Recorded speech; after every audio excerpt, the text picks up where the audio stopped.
مسلمان اور مومن په درمیان کې فرق سره اکثر خلکو ته به دغه پته نه وي څه مسلمان تعریف څه دی او مومن تعریف څه دی.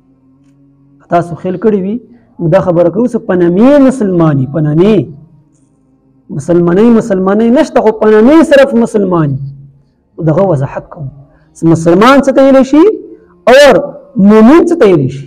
مسلمان تعریف دغه دی مسلمان اغا کس تیس اللہ جل جلالہ وحدانیت امنی دغه شان نبی علیہ السلام اخیر نبی تسلیم کی دغه سام اسلامی څومره هم بنیادی عقاید دي مغا هم تسلیم کی لیکن د دې ایمان د کردار د عمل مطابق نه وي.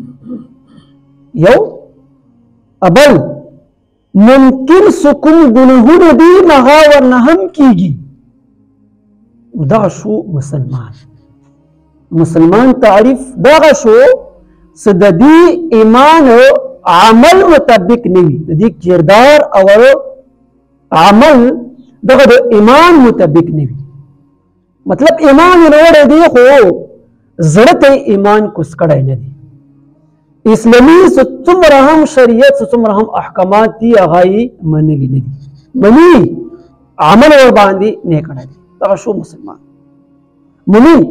مومن هغه ته ویلی شي چې دغه ایمان مضبوط وي دغه په زړه کې ایمان ننوتلی وي او دغه په زړه کې الله جل جلاله ویره پرته وي مینه پرته وي او دا ایمان څومره هم شرطونه دي مغای مکمل منلی هم وي او عمل ور باندې هم کوي.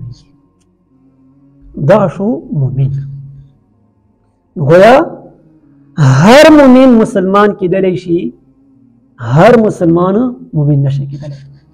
هر مومن مسلمان کیدلی شي هر مسلمان دغه مومن نشي کیدلی. قرآن هم د دې وضاحت کړی دی او حدیث کې هم د دې فرق معلوم شوی.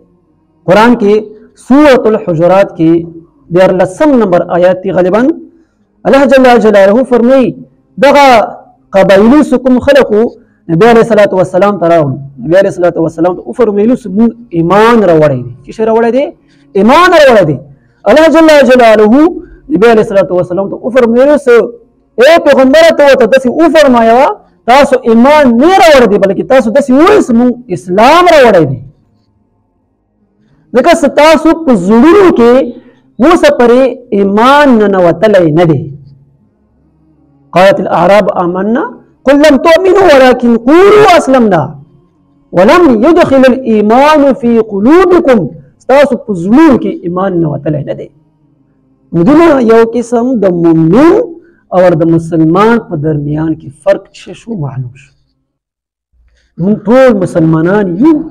سوچ وکړئ د معاشرې ته سوچ وکړئ عام معاشرې ته نو مؤمنین به 20% یا به 15% وي 85% به شي مسلمانان.